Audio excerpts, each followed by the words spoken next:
The silence between us had grown into something suffocating. For a month, my wife barely spoke to me.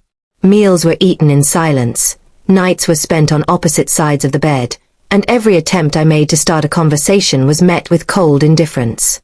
I kept asking myself what I had done wrong, but no answers ever came. Instead, her distance became louder than words.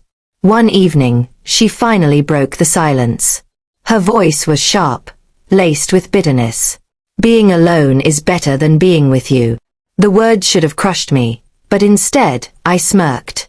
It wasn't arrogance, it was clarity.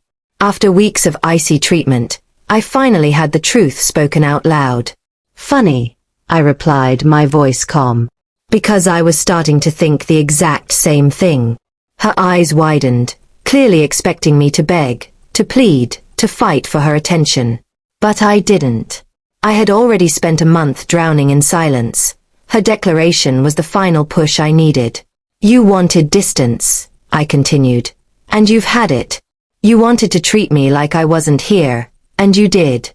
But if being alone is better for you, then I won't stand in your way." She shifted uncomfortably, her confidence cracking. "So, that's it? You're just giving up?" I smirked again. "No. I'm setting myself free. There's a difference." For years, I had carried the weight of our marriage, trying to fix things she didn't even care to address. The month of silence proved I was the only one fighting. "You think I'll regret this?" she snapped, anger flashing in her eyes.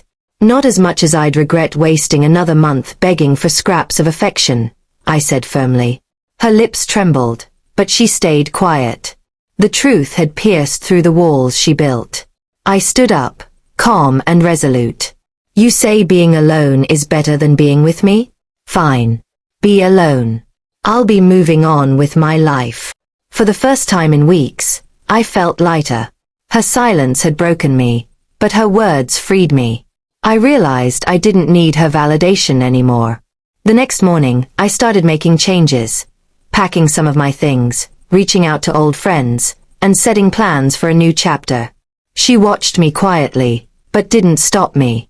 Maybe she thought I would eventually crawl back. But the truth was, I was already gone. As I walked out the door, I turned to her one last time. "You were right about one thing. Being alone is better. But only because I'll finally be at peace without you." Her expression froze, speechless, as I closed the door behind me. And for the first time in a long time, the silence felt like freedom.